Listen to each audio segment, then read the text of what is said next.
Hello students, स्वागत है आपका अपने चैनल कॉमर्स गुरुजी पर। और कल का जो वीडियो था उसमें मैंने आपको समझाया था कि जो फाइनेंशियल स्टेटमेंट है, वन शॉट वीडियो जो किया था वहाँ पे मैंने आपको समझाया था कि फाइनेंशियल स्टेटमेंट में हम लोग कैसे ट्रेडिंग अकाउंट बनाते हैं, कैसे प्रॉफिट एंड लॉस बनाते हैं और कैसे बैलेंस शीट बनाते हैं। आज की वीडियो में हम लोग करने वाले हैं financial statement with adjustment. Oh sir, ये चैप्टर इकलौता एक ऐसा चैप्टर है, कुछ चैप्टर ऐसे हैं जैसे आपने पढ़ा होगा रेक्टिफिकेशन ऑफ एरर्स, यानी कि जो आपने एंट्री करी उसमें गलती, अरे सर वो तो क्लास 11 जब से ज्वाइन करी तब से हो रही है। तो बच्चों को देखते हुए ऐसे चैप्टर्स बनाए गए हैं। आज की वीडियो में हम लोग आपका जो फाइनेंशियल स्टेटमेंट विद एडजस्टमेंट है उसको क्लियर करेंगे और एक एक एडजस्टमेंट मैं समझाऊंगा कहाँ आएगा और कैसे आएगा। सबसे पहले आपको क्या बात ध्यान में देनी है कि जब आप ट्रेडिंग अकाउंट बनाओगे फाइनेंशियल स्टेटमेंट में, सबसे पहला अकाउंट हम कौन सा बना रहे हैं सर? ट्रेडिंग अकाउंट बना रहे हैं। तो आपको क्या करना है, जो भी चीजों को आप डेबिट साइड में डाल रहे हो और जिस भी चीज को क्रेडिट साइड में डाल रहे हो, आपको यह बात ध्यान में रखनी है कि जो चीज डेबिट साइड में जा रही है, जैसे परचेज है, ओपनिंग स्टॉक है, क्या उससे रिलेटेड कोई भी एडजस्टमेंट हमको दे रखी है? अगर हाँ तो वहां पर हम एडजस्टमेंट करेंगे और क्लियर करेंगे। तो मैं वन बाय वन आपको लेके चलूंगा। सबसे पहले आप लोग बताइए कि परचेज कहाँ आएगा? परचेज कहाँ आएगा सर? परचेज आता है ट्रेडिंग अकाउंट के डेबिट साइड में। तो कहाँ आता है? ट्रेडिंग अकाउंट के डेबिट साइड में।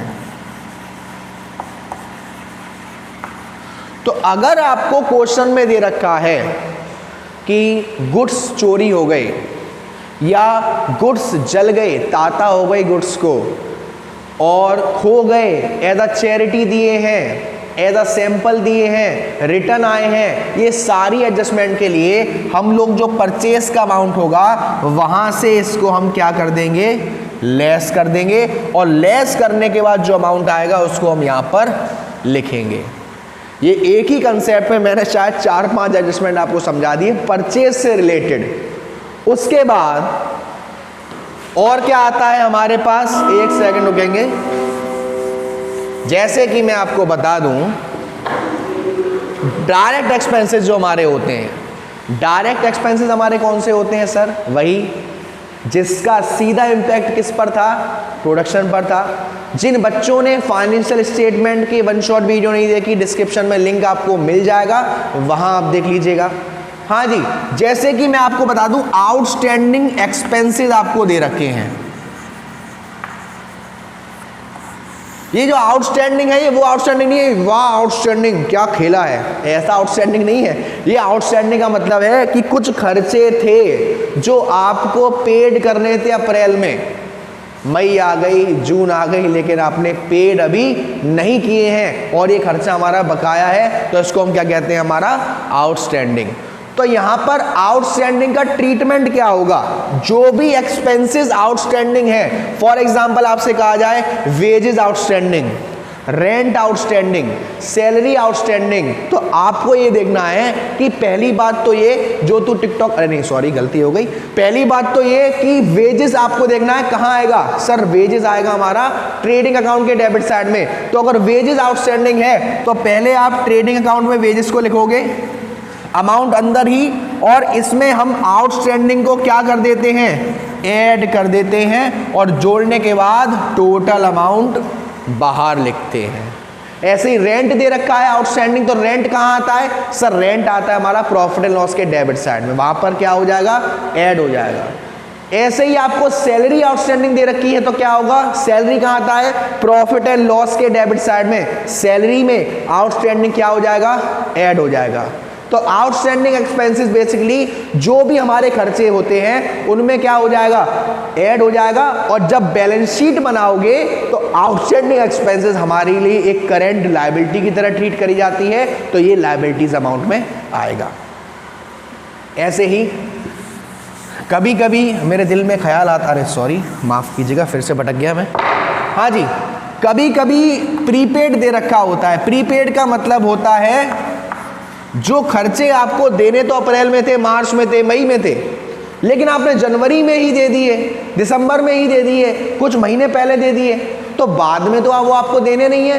तो आप क्या करोगे, उस प्रीपेड अमाउंट को, जिस खर्चे का आपने पेमेंट कर दिया प्रीपेड, बेसिकली जो रेंट होगा या इंश्योरेंस होगा, इसका ही ज्यादातर केस में प्रीपेड होता है। तो प्रीपेड फॉर एग्जांपल जैसे कि आपसे कहा जाए इंश्योरेंस का अमाउंट है वो प्रीपेड है, तो पहले बार में ये बताना पड़ेगा कि इंश्योरेंस आता कहाँ है सर, प्रॉफिट एंड लॉस के डेबिट साइड में। नालायकों ट्रेडिंग में मत डाल देना, गोली चल जाएगी, बता रहा हूं। हाँ जी, इंश्योरेंस कहां जाएगा सर, प्रॉफिट एंड लॉस के डेबिट साइड में। तो अगर आपको प्रीपेड इंश्योरेंस दे रखा है, प्रीपेड इंश्योरेंस दे रखा है, तो उसको हम क्या कर देंगे, लेस कर देंगे।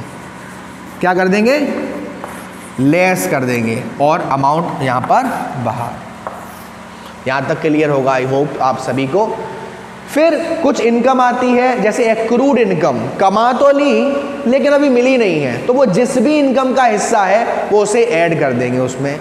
सर प्रीपेड एक्सपेंसेस हम क्या करेंगे, प्रीपेड एक्सपेंसेस का बैलेंस शीट में ये हमारी करंट एसेट्स की तरह ट्रीट करी जाती है, तो बैलेंस शीट में ये कहाँ जाएगी, हमारी करंट एसेट्स में। आगे बढ़ते हैं और समझते हैं और कौन कौन सी एडजस्टमेंट हमको फेस करनी पड़ती है। देखो, जैसे कि आपने डेप्टर्स का नाम तो सुना होगा, यस सर सुना है। जब हम सामान उधार बेचते हैं तो वहां पर हमारे डेप्टर्स क्रिएट होते हैं, हमको उनसे पैसा लेना है। तो डेप्टर्स हमारे 3 तरीके के होते हैं। कौन कौन से तरीके के होते हैं, डेप्टर्स हमारे 3 तरीके के होते हैं। पहला डेप्टर्स तो ये कि मान लीजिए आपने 30,000 का जो सामान है वो उधार बेचा है। डेप्टर्स बेसिकली क्या है, हमारी करंट एसेट्स है। आपने फ़ोन किया कि अरे भाई मान लीजिए डेप्टर जो है ये एक्स है, एक्स डेप्टर है। आपने फ़ोन किया कि अरे भाई डेप्टर वो ये कह रहा था वो मेरा जो पेमेंट आना था 30,000 रुपये का वो कब आएगा। डेप्टर कह रहा है अरे यार नंबर बताओ, तुरंत गूगल पे करता हूँ, अभी क्या भी गूगल पे करता हूँ, बताओ तो सही। तो आप क्या कहोगे कि सारे के सारे जो डेप्टर्स हैं वो क्या हैं, ऑल डेप्टर्स आर गुड। सारे डेप्टर सही है, पैसा आना है, टेंशन की कोई बात नहीं है। 1 हफ्ता हो गया, पैसा नहीं आया अभी। आपने दोबारा फ़ोन किया, अरे भाई वो तुम कह रहे थे पैसा तुरंत भेज दूंगा और अभी तक पैसा नहीं आया। उसने कही भाई साहब मैं कर रहा हूँ इंतजाम, हो सकता है हो जाएगा। आपको वहीं शंका हो गई, वहीं डाउट हो गया, और वहीं आपने क्या कर दिया, प्रोविज़न बना दिए। प्रोविज़न बना दिए किसके लिए, provision for doubtful debtor, provision for doubtful debtors. तो डेप्टर्स में से क्या होगा, जितना परसेंट दे रखा है उतना परसेंट डेप्टर्स में से प्रोविज़न बनाओगे और प्रॉफिट एंड लॉस के डेबिट साइड में डालोगे, और जब आप बैलेंस शीट बना रहे होंगे वहां पर इसमें को प्रोविज़न को डेप्टर्स में से लेस कर देंगे। फिर क्या होगा, आपने दोबारा फ़ोन किया, अरे भाई पेमेंट, आपका नंबर ही ब्लॉक है, आपका उसने नंबर ही ब्लॉक कर दिया। आप समझ गए ताता हो गई हमारे साथ, अब पैसा आना नहीं है, और अब वो क्या बन गया, बैड डेब्ट्स बन गया। अब वो क्या बन गया, बैड डेब्ट्स बन गया। तो ये भी हमारा प्रॉफिट एंड लॉस के डेबिट साइड में। अचानक से उसके पास पैसा आ गया और अचानक से उसने आपको पैसा दे दिया, तो ये क्या हो गया, बैड डेब्ट्स रिकवर्ड। क्या हो गया, bad debts recovered. I hope यहाँ तक आपको कोई भी दिक्कत नहीं होगी, यहाँ तक आपको कोई भी दिक्कत नहीं होगी। अगर कोई भी दिक्कत है तो कमेंट बॉक्स आपका अपना है और उस पर कमेंट करना आपका सपना है, तो वहाँ पे कमेंट कर दीजिएगा कोई भी दिक्कत आए। और वीडियो अगर पसंद आ रही हो या समझ में आ रहा हो तो कमेंट ज़रूर कर देना। आपके एक कमेंट से, एक लाइक से काफ़ी मोटिवेशन मिलती है। जिन्होंने अब तक चैनल को नहीं किया है सब्सक्राइब, तो शूट एट साइड का ऑर्डर है, तुरंत जिन्होंने अब तक सब्सक्राइब नहीं किया है सब्सक्राइब कर देना। जस्ट अ जोक्स अपार्ट, अच्छा लगे तो सब्सक्राइब कर देना, और भाइयों बहनों से भी कर देना, क्या जा रहा है सब्सक्राइब करने में। हाँ जी, इंटरेस्ट ऑन कैपिटल, भाई हमारा जो प्रोपराइटर है उसने बिजनेस में पैसा लगाया था जिसको हम कह रहे हैं कैपिटल, और उस कैपिटल पर अगर इंटरेस्ट ऑन कैपिटल हमको देना पड़ रहा है, ठीक है ना, इंटरेस्ट ऑन कैपिटल आ गया। उसके बाद क्या होता है सर, डेप्रीशिएशन। जिस भी एसेट्स को आप इस्तेमाल करते हो उस पर धीरे धीरे, हौले हौले, स्लो मोशन में उसकी जो वैल्यू होती है वो कम होती जाती है और एक टाइम पर ख़त्म हो जाती है। तो ये जो वैल्यू में उसकी कमी आ रही है उसको हम कहते हैं डेप्रीशिएशन। और इस डेप्रीशिएशन का ट्रीटमेंट क्या होता है, जिस एसेट्स पर डेप लग रहा है उतना डेप्थ निकाल के तो आप प्रॉफिट एंड लॉस के डेबिट साइड में डाल दोगे, और जब बैलेंस शीट में उस एसेट्स को डालोगे तो उन एसेट्स में से उस डेप्थ का अमाउंट क्या कर दोगे, लेस कर दोगे। तो आप एक बार देख लीजिए, कोई दिक्कत नहीं होगी जहाँ तक मुझे लग रहा है, ठीक है ना। तो ये है आपका बेसिकली जो मेनली आपको ज़्यादा से ज़्यादा एडजस्टमेंट आपको देखने को मिलेंगी, वो इन्हीं के इर्द गिर्द घूमेंगी, इसी के इर्द गिर्द घूमेगी। इससे बाहर बहुत ही रेयर चांस है कि आपकी कोई एडजस्टमेंट रहे। तो उम्मीद करता हूं कि आपको समझ में आया होगा। फिर भी समझ में नहीं आया तो कमेंट बॉक्स में कमेंट कर सकते हैं, या मेरा व्हाट्सएप नंबर है 9690105047। यहाँ पर आप मेरे को व्हाट्सएप कर सकते हैं, और जो बच्चे इंस्टाग्राम चलाते हैं वो इंस्टाग्राम पर भी मुझे फॉलो कर सकते हैं। आईडी वीडियो के शुरुआत में ही आ गई थी। चलिए, वीडियो पसंद आई तो वीडियो को लाइक जरूर करिएगा, शेयर जरूर करिएगा, और अब तक चैनल को सब्सक्राइब नहीं किया है ना, कर दो, बता रहा हूँ।